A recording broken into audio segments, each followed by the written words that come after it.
You know that feeling when you're doing everything right in life, but someone always comes along to make you feel small? Well, I've experienced it firsthand. My name is Helena. I'm 32 years old, and I never imagined that the happiest day of my life would turn into a veritable family battlefield. But not in the way you're thinking. The story I'm about to tell you now completely changed the way I view appearances, pride, and the true meaning of building a life with someone. It all started when I decided to marry Ricardo, the love of my life. We met in a simple way, almost too ordinary by today's standards. He was an accountant at a small company. I worked as a preschool teacher. We didn't have much money saved, but we had something many people search for their entire lives and never find: certainty. Certainty that we wanted to be together, certainty that we would build our story with what we had, and certainty that love was worth more than any fancy party. We decided to have a simple wedding.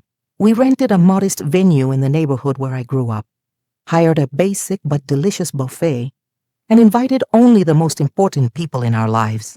About 50 people. My dress was purchased at a small bridal shop, but I felt like the most beautiful woman in the world in it. Ricardo wore a rented suit, and everything was perfect for us. Or at least, it was until my cousin Marcela started getting involved in the preparations. Marcela was always the one in the family who insisted on showing off that she had more money, more status, more achievements. She was an only child, and my aunt and uncle always spoiled her rotten.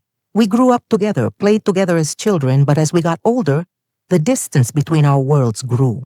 She studied business administration at a very expensive private university, while I studied education at a state university. She got a job at a multinational company as soon as she graduated, while I struggled to pass public exams. When Marcela got married, 3 years before me, it was an event the whole family talked about for months. The party was at a 5-star buffet with over 300 guests. Her dress cost more than I earned in 6 months. There was a chocolate fountain, a custom cocktail bar, a famous DJ, and decor that looked like something out of a glossy magazine. Her husband Douglas was a lawyer at a renowned firm. They seemed like the perfect couple, at least on the surface. When I announced my engagement to Ricardo at the family Christmas gathering, Marcela was one of the first to hug me. But I noticed something in her eyes, a mix of surprise and superiority. I can't quite explain it, but it was as if she were thinking, Helena is finally getting married. Poor thing, I hope she manages to do something. Beautiful. The following months were torture disguised as help. Marcela called me constantly offering advice.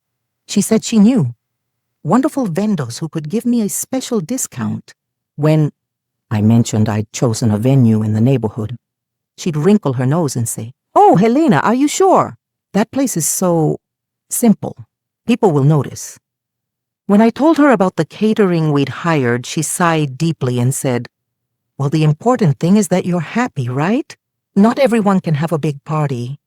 Each comment was like a needle disguised as concern. My mother noticed and always defended me. "Marcela, let Helena have her wedding the way she wants. Not everyone needs ostentation," she'd say. But Marcela would just smile that condescending smile and reply, "Of course, Auntie. I just want her day to be special." Ricardo noticed too. One day, after a particularly difficult family lunch, where Marcela spent 2 hours talking about her honeymoon in Paris, and then asked where we were going for hours, he said to me, "Honey, your cousin has a serious ego problem, but don't let it get to you. Our wedding will be perfect because it will be ours." He was right, of course. But it's hard not to feel diminished when someone in your own family spends months making you feel inadequate. Things got worse just 2 weeks before the wedding. Marcela called me and said she needed to talk to me in person. We met at a coffee shop near my house. I thought she'd finally stop the indirectness and truly support me. How wrong I was. She arrived looking impeccable as always. Designer clothes, an expensive bag, perfect makeup. She ordered an espresso and looked at me with an expression I can only describe as pity mixed with satisfaction. "Helena, I need to be honest with you because I love you and I don't want you to embarrass yourself," she began. My heart sank. "What is it, Marcela?" "It's about your wedding. I know you and Ricardo are doing the best you can with the resources you have, but Have you ever stopped to think about the impression this will make on people, especially Ricardo's family? Won't they find such a modest wedding strange? I took a deep breath. Marcella, Ricardo's family knows exactly who we are and what we can offer, and they support us completely. She touched my hand with that fake gesture of affection. I know, honey, but you know how people talk. I just don't want you to be the butt of jokes later. Remember Julia's wedding? Everyone talked for weeks about how simple it was. And look, hers was even more elaborate than yours will be. I felt anger rising in my throat, but I controlled it. Marcella, I appreciate your concern, but I'm happy with my choices. And if anyone wants to judge, that's their problem, not mine. She gave me that smile I knew so well. The smile of someone who thinks they know better, who's being tolerant of someone inferior. It's okay, Helena. I was just trying to help. But look, Douglas and I will be there to support you. And who knows? Maybe for your 1-year wedding anniversary, you can throw a bigger party to make up for it. I can even help organize it. I left that coffee shop wanting to cry. Not out of sadness for my wedding, but out of frustration at having to deal with so much cruelty disguised as concern. Ricardo calmed me that night, telling me that what mattered was the two of us, our close family and our true friends. And he was right. The days passed, and finally, the big day arrived. It was a sunny Saturday in October. I woke up early with that wonderful butterflies in my stomach that come with knowing something incredible is about to happen. My mom had been at my house since the night before, helping me with the final preparations. My best friend Julia arrived early to do my makeup and hair. As I got ready, I thought about everything I'd built with Ricardo. Our small but cozy apartment, our modest trips to small towns, our movie and popcorn nights, our plans to start a family. None of it needed luxury to be real and true. When I put on the dress and looked in the mirror, tears streamed down my face. They weren't tears of doubt or feeling like something was missing.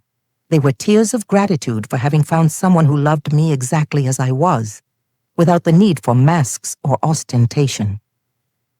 We arrived at the hall around 3 in the afternoon. The decor was beautiful, simple yet tasteful.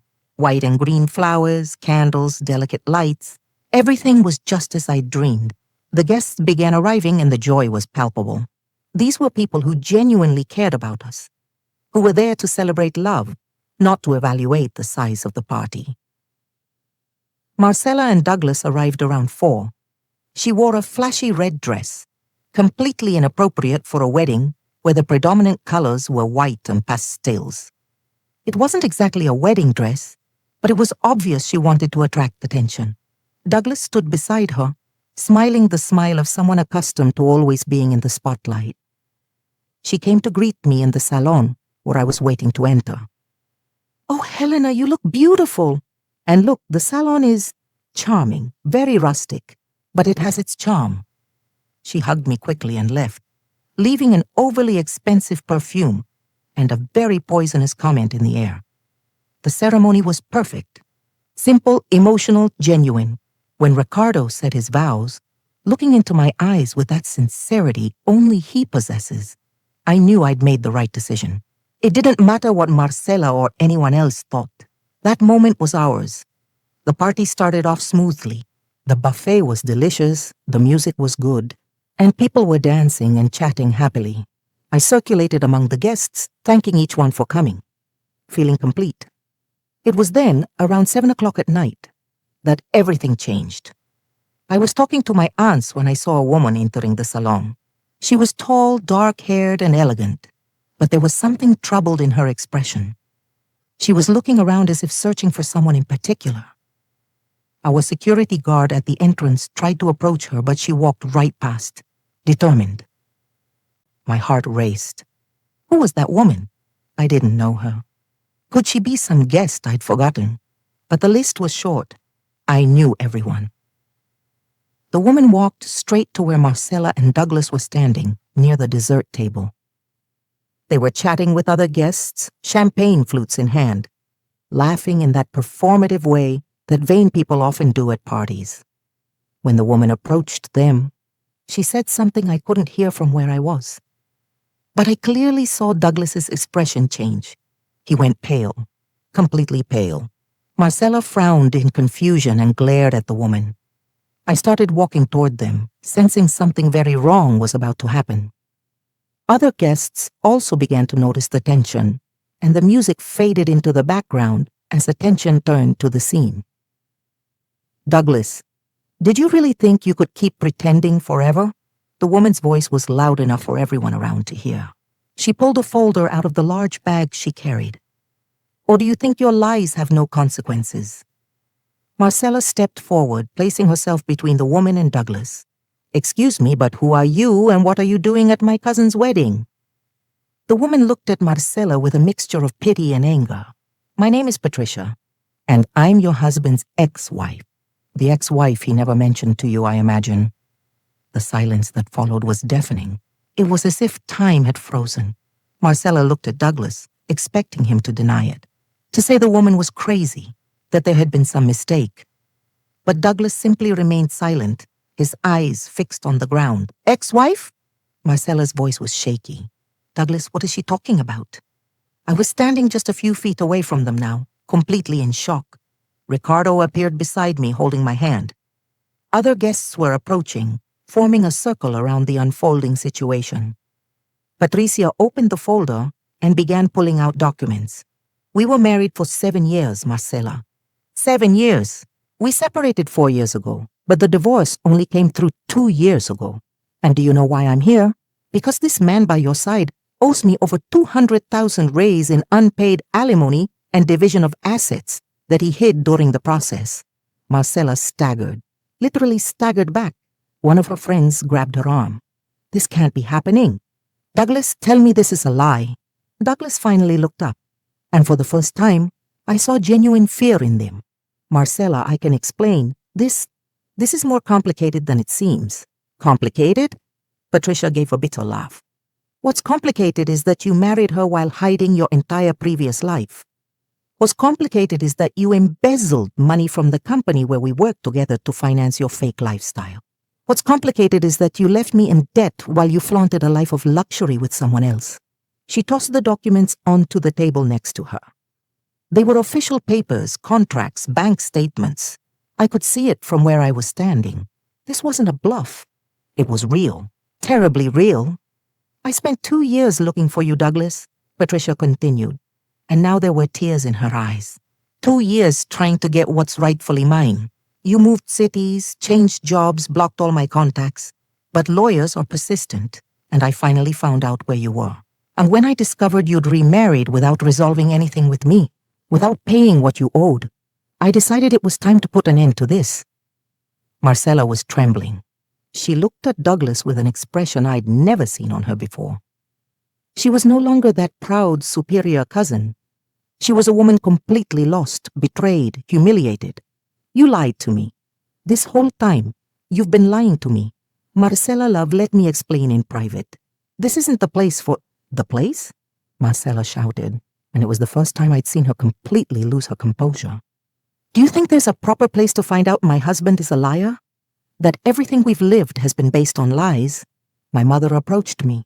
"Helena, dear, maybe you should ask them to leave. This is ruining your party." But I was paralyzed. It wasn't just the shock of the revelation. It was the realization that this cousin who had spent months making me feel small, who had mocked my simple marriage, who had flaunted her perfect life, was there, shattered, discovering that it was all a sham. Patricia wasn't finished. She pulled another document from the folder. "And there's more, Marcella. You know that apartment where you live? That apartment he bought before he met you. Half of it is mine. It's in the process of dividing assets. You know his imported car? Bought with money embezzled from the company that used to be ours. You know the trip to Paris you took? Financed with the money from my share of the sale of a property he hid from the courts." Each word was like a bomb exploding. Marcella clapped her hand over her mouth, her eyes wide with horror. She looked around, seeing all the guests watching, seeing the entire family witnessing her humiliation. And then her eyes met mine. At that moment, I saw something I'd never seen in Marcella. Shame. Pure, genuine shame. She wasn't just discovering her husband was a liar and a criminal. She was realizing that her entire life of ostentation, All those indirect remarks she'd made to me, all that pride, was built on a gigantic lie. "I'm going to sue you both," Patricia said, taking the documents back. "You may not have known everything, Marcella, but you benefited from assets that were partially mine. And Douglas, you will pay every penny you owe me with interest and correction. My lawyers will be in touch on Monday." She turned to leave, but first looked at me. "I'm sorry I did this at your wedding, but I needed witnesses. I needed him to be unable to deny it or run away again. I hope you understand and forgive me." And then she left, leaving behind a trail of destruction. Douglas tried to follow Patricia, but Marcella grabbed his arm. "No, you're not going anywhere. You're going to stay here and explain every lie you told me. Every one." "Marcella, not here. Please, everyone is looking." "Is everyone looking?" She screamed so loudly that even the DJ stopped the music completely. "Now you care what people think. Where was that concern when you built our entire lives on lies and crimes?" My Aunt Sonia, Marcella's mother, came running over. "Marcella, honey, let's get out of here. Let's talk at home." But Marcella was out of control. She pushed Douglas so hard that he stumbled. "You made me look like an idiot. You made me flaunt stolen money. You made me judge people, make my cousin feel inferior, while our whole life was a scam." She looked at me again, tears finally streaming down her perfectly made-up face. "Helena, I'm so sorry. For everything, for every horrible word I said. You were building something real while I was living a lie. I don't know where it came from, but something inside me stirred. Despite everything she'd put me through, despite all the nasty comments, I felt pity. Genuine pity. I walked over to her and touched her arm. "Marcella, everything's going to be okay. But right now you need to get out of here and deal with this away from the party." She nodded, sobbing. My aunt grabbed her and began to lead her outside. Douglas followed but kept his distance, knowing that anything he said right now would only make things worse. When they left, the silence in the room was uncomfortable. All the guests looked at each other, processing what they had just witnessed. Ricardo stepped onto the small stage where the DJ was standing and took the microphone. "Guys," he began, with that calm he always had, "I know we all just witnessed something unexpected, but this is Helena and my wedding party, and we're not going to let anything ruin our day. So shall we celebrate again? DJ, turn up the music." The music came back louder this time. Little by little, people began to return to the dance floor, talking, moving. But I knew everyone was still processing what had happened. Just like me, Ricardo pulled me into a tight hug. "Are you okay?" I thought for a moment before answering. "I think so. It's all so surreal, I know. But look, this has nothing to do with us.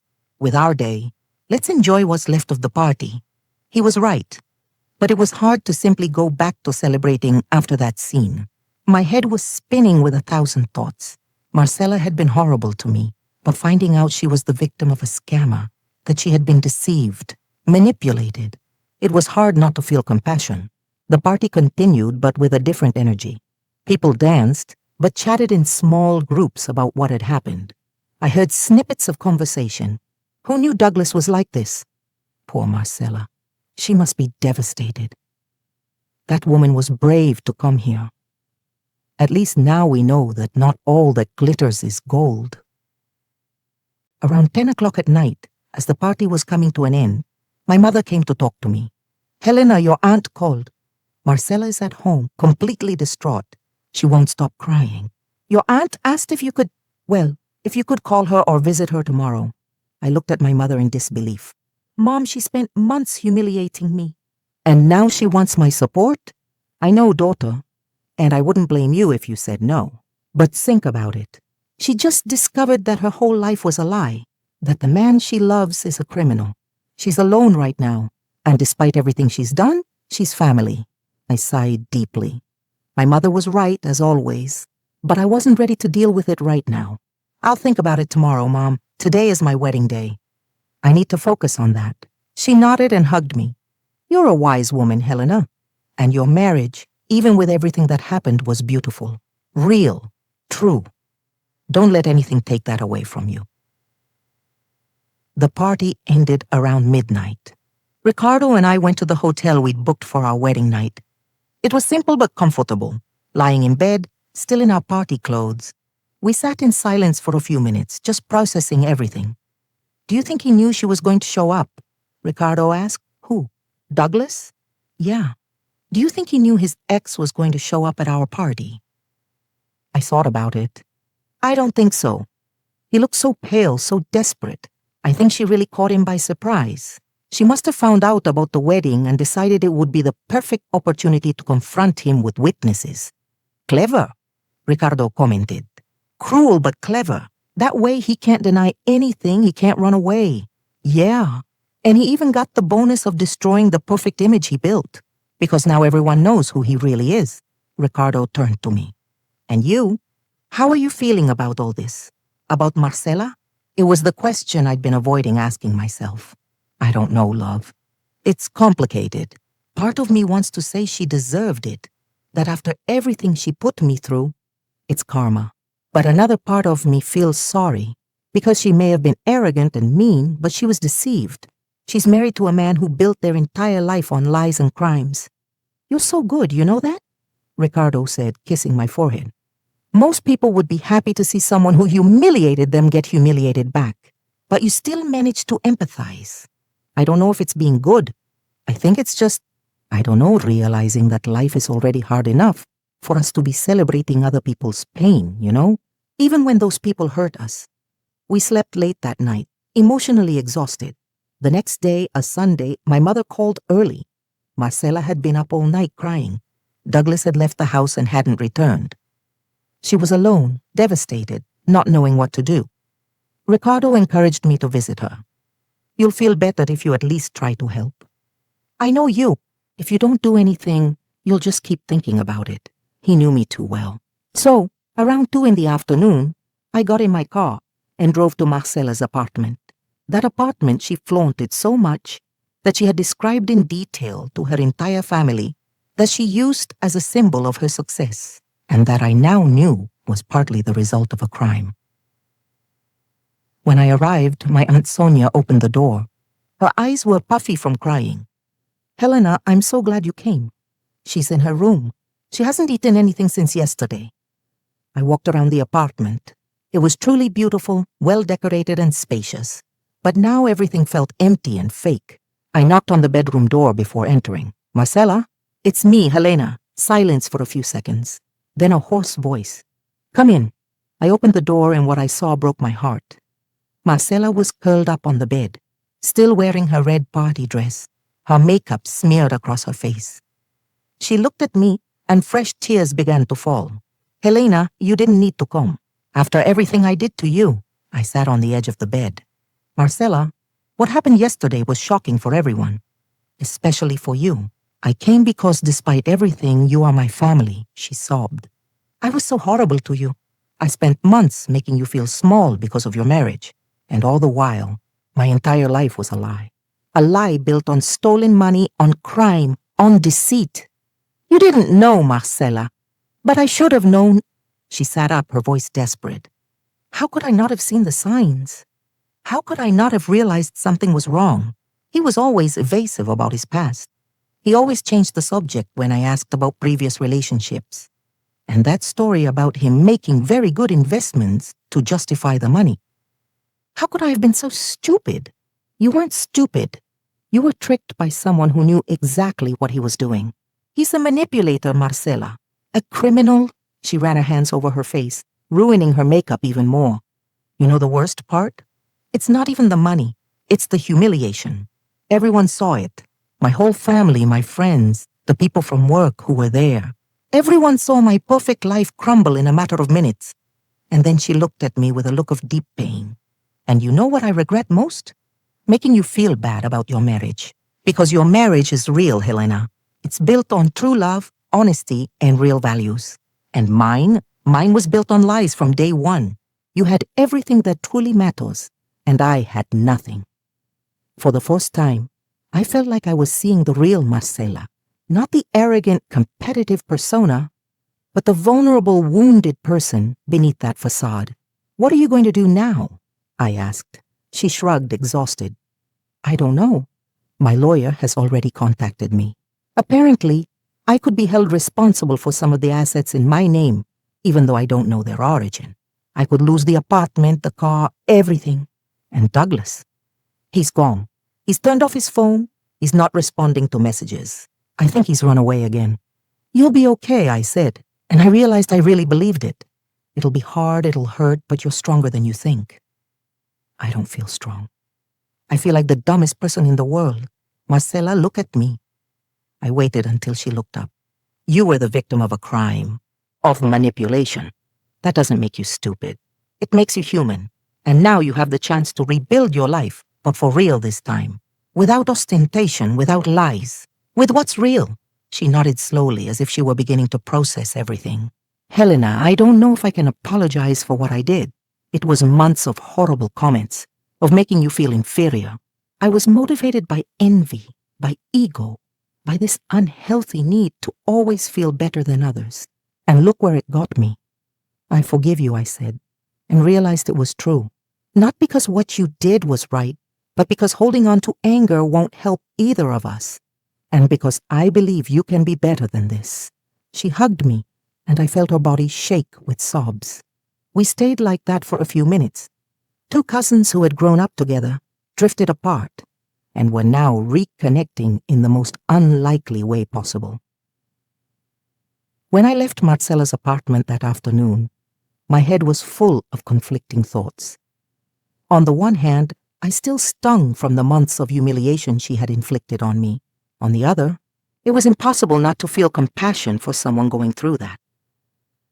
In the following days, the story spread like wildfire. It wasn't just our family that knew. Word had reached Douglas's workplace, and an internal investigation was launched. It turned out he had embezzled funds not only from the former company where she worked with Patricia, but also from her current one. Years of fraud, falsified documents, and phantom accounts ensued. The man Marcela thought she knew was, in fact, a professional criminal who had built an entire career based on defrauding people and institutions.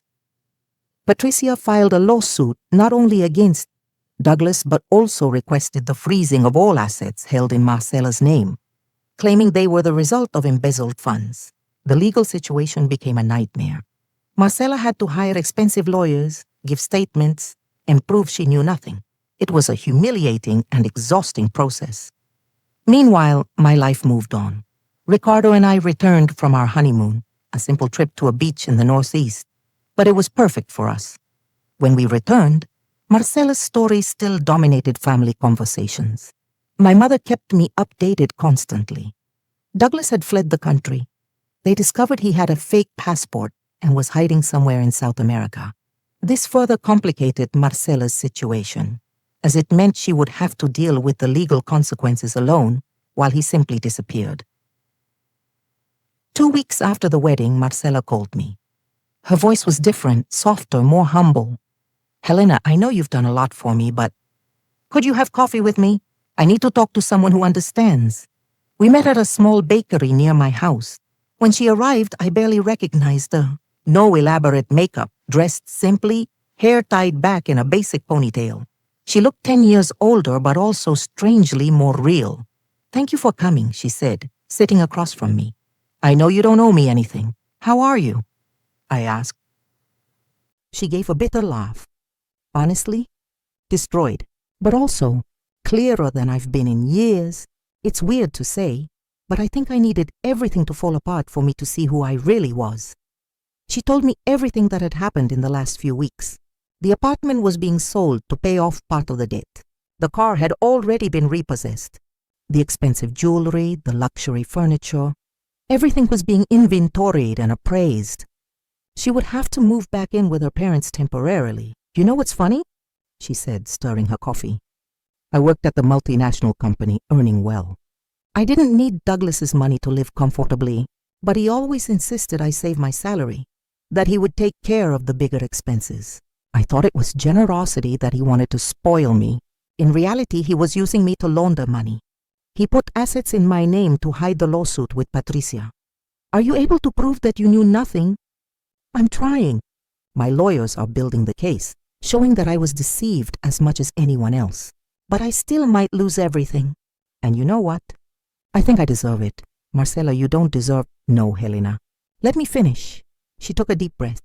I don't deserve to lose everything because of his crimes. But I do deserve to lose the fake life I've built. Because even before I found out about Douglas, I was already living a lie. The lie that I was better than other people. The lie that money and status were what mattered. The lie that showing off was synonymous with happiness. She paused, her eyes welling up. I hurt you so much, Helena. And it wasn't just in the months before your wedding. It was for years, always making comparisons, always putting myself above you, always making comments that diminished you. And why? Because I was trying to fill a void inside myself with external things, with appearances, with the approval of others. Marcella. And when you announced your engagement, you know what I felt? Panic, because you were genuinely happy with something simple. And that threatened my whole narrative that more money meant more happiness. So I lashed out. I did everything I could to make you feel inadequate, to make you doubt your choices. Because if you could be happy with little, it would mean I'd wasted years chasing the wrong things. It was the first time I'd heard Marcella be completely honest about her motivations. And it was painful, but also necessary. Do you know what killed me that wedding day? She continued. It wasn't just the humiliation of finding out about Douglas. It was seeing you there, beautiful in your simple dress, happy in your modest salon, surrounded by people who truly love you, and realizing that you had everything I've ever truly wanted. Genuine love, peace, authenticity, while I had nothing, absolutely nothing real. I held her hand across the table. But now you have the chance to build something real. For real, she nodded, wiping away tears. I know, and it's terrifying. Because I don't know who I am without all these masks. Without the luxury apartment, without the imported car, without the successful husband. Who is Marcella when you strip all that away? It's a chance to find out, I said. And you know what? I think you'll like the person you meet. Because this person, the one standing here right now, being honest and vulnerable, is so much more interesting than that persona you've built up. We talked for over 2 hours that afternoon. Marcella told me things she'd never shared with anyone. How she'd always felt pressured by her parents to be perfect. How constant comparison with others had made her bitter and competitive. How I'd lost real friendships over the years because I was more concerned with impressing than connecting. Do you know how many people called me after that night? She asked. How many of my friends offered to help me? 3. 3 people from a social circle of over 50. And one of them just called to gossip and get more details on the story. And the other 2? One was my coworker, Fernanda. We weren't even that close, but she called to say that if I needed to talk, she was available. The other was you. You, the one I had treated so badly. You, the one I had humiliated for months, were one of the only people who showed up to support me when everything fell apart. She shook her head, as if she still couldn't believe it. It taught me more about character and real relationships than years of therapy ever could. We met a few more times over the next few weeks. Little by little, I saw Marcella transform. It wasn't quick or easy. She had crises, days when she couldn't get out of bed, moments when anger and shame consumed her. But she also began real therapy, working through the deep issues that had shaped her into who she was. The legal process dragged on for months. Douglas was declared an international fugitive, which made everything more complicated. Patricia managed to prove that several of the assets were in Marcella's name, but were the result of embezzled funds. In the end, Marcella had to return almost everything. She lost her apartment. She lost the savings Douglas had invested for her, which were actually embezzled funds. She lost the life of luxury she had flaunted, but she gained something priceless: clarity. 6 months after my wedding, Marcella moved into a small rented apartment in a more modest neighborhood. She continued working at the multinational. Fortunately, they proved she had no knowledge of Douglas's crimes, so she didn't lose her job. But now she lived within her means, without ostentation, without pretensions. One Saturday, she invited me to see her new apartment. It was a simple place, with basic furniture, much of it purchased from second-hand stores. But it was clean, organized. and there was something welcoming about it that the previous apartment, luxurious as it was, never had. "Welcome to my humble home," she said, and for the first time in years, her smile seemed genuine. We drank cheap wine, sitting on the used couch she'd bought. "You know what's funny?" she said. "I thought I'd die of embarrassment living like this.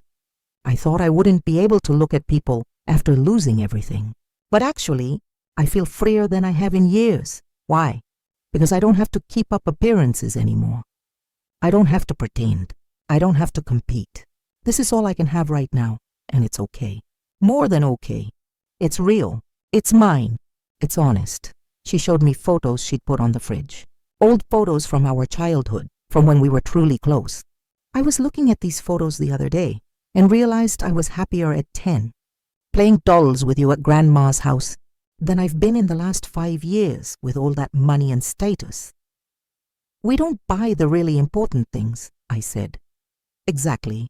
And it took my life exploding for me to finally understand that." She laughed, but it was genuine, not bitter. "You know, I've been thinking a lot about that wedding night, about how I made fun of you for throwing a simple party. And now I realize how absurd I was. You and Ricardo built a solid foundation. You had no hidden debts, no secrets, no crimes. You had love, honesty, real plans. You were truly rich, and I was the poor thing living on illusions. We talked late that night. She told me about therapy, about how she was learning to value things she'd never appreciated before. Genuine relationships, peace of mind, integrity, simplicity. The other day I passed that bakery we used to go to when we were kids, remember?" she said. "The one that made cheese bread and we'd eat it warm on the way home. I went in and bought some, and I sat there at the counter and ate it. And you know what? That simple cheese bread gave me more pleasure than the meals at the expensive restaurants I used to go to with Douglas." "It's because you were truly present," I said. "You weren't worried about posting on Instagram or impressing anyone. You were just living in the moment." "Exactly."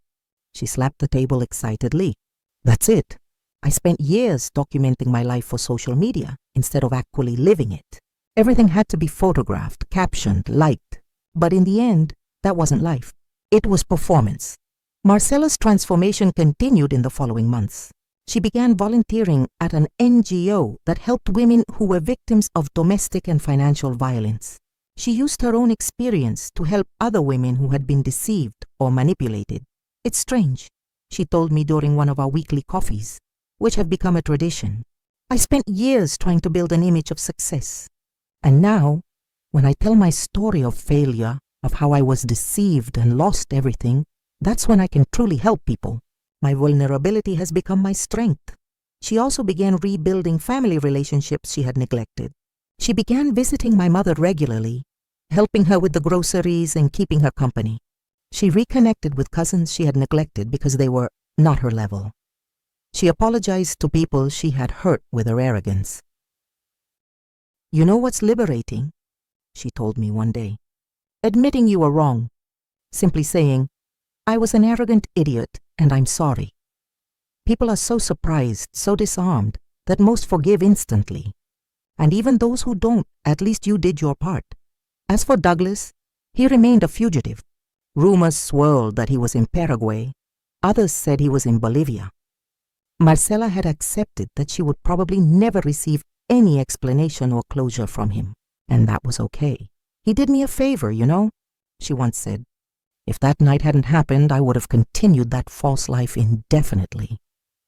I would have grown more bitter, more empty, more lost. He destroyed me, but he also freed me.' A year after my wedding, Ricardo and I hosted a simple dinner at home to celebrate our anniversary.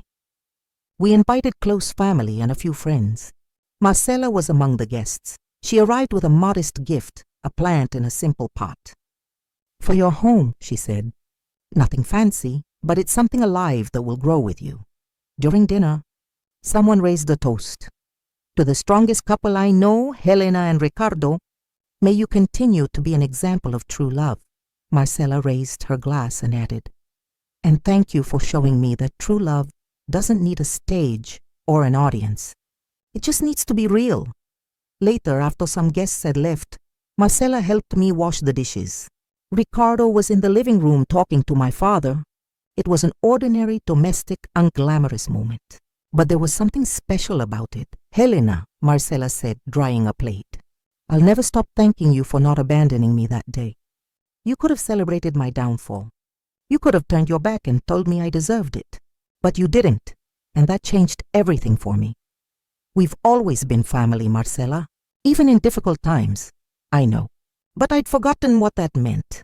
I thought family was about showing up to events, keeping up appearances, impressing each other. But it's not. It's about being there for each other in the darkest of times. It's about holding someone's hand when everyone else is letting go." She paused, looking out the kitchen window at the night outside. "You know what I've learned this past year? That falling isn't the end. It's just the beginning of a new perspective. When you're at the top of a mountain of lies, the view is beautiful, but you're always afraid of falling. But when you finally fall and survive, you discover that solid ground is much better than that unstable height." In the following months, life continued as usual. Ricardo and I discovered I was pregnant. It was an immense joy, a new phase.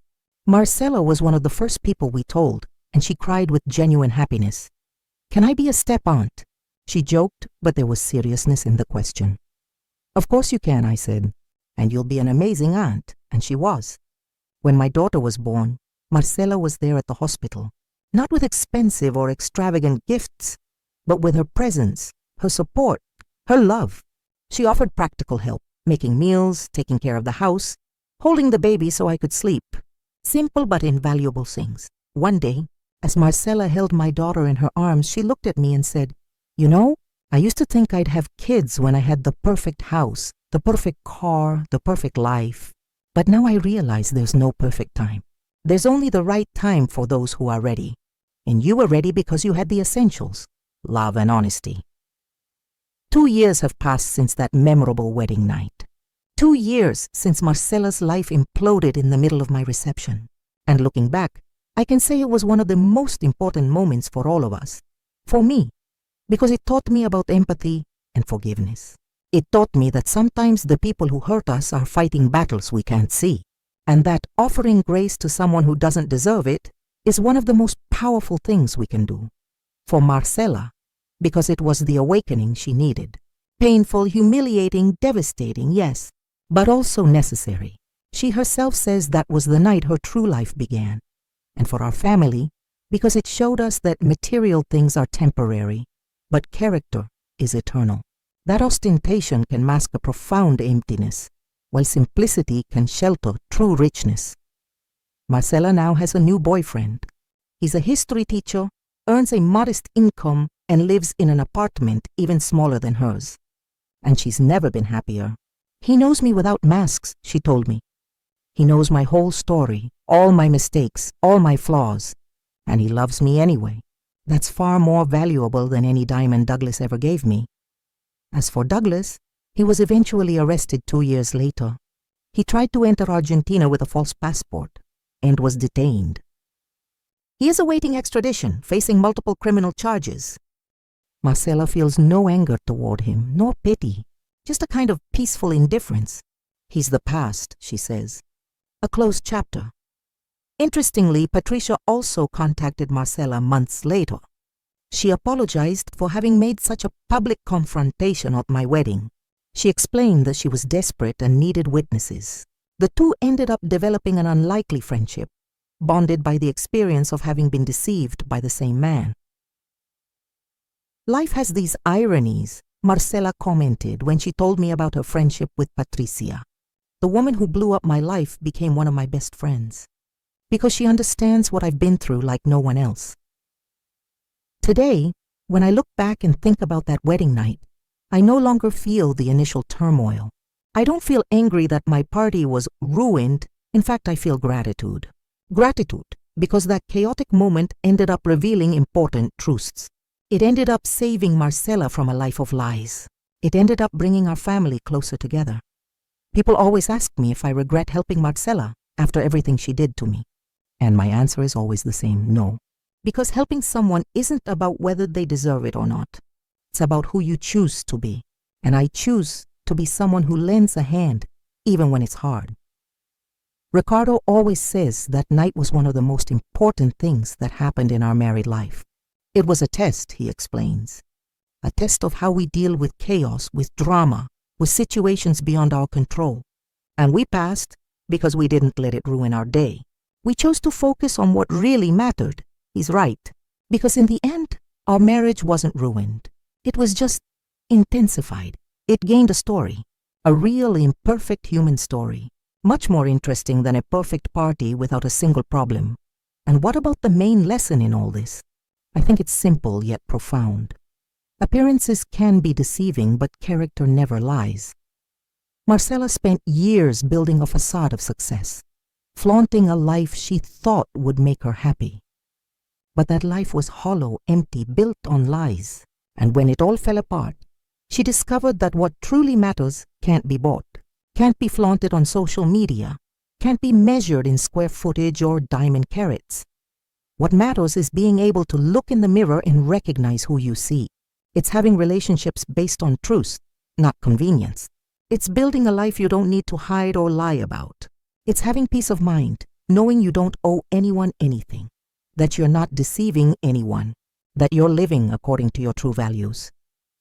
My simple marriage, which Marcella so ridiculed, remains strong years later, not because we had an expensive wedding or because we started with a lot of money, but because we started with honesty, with genuine love, with aligned values. And that, no financial crisis, no scandal, no hardship can destroy. Meanwhile, Marcella's perfect marriage, with all its ostentation and glamour, crumbled in a matter of minutes, because it was built on sand, on lies, crimes, manipulation. No matter how beautiful the house, if the foundation is rotten, it will fall. So when I look back and reflect on everything that happened, I'm grateful.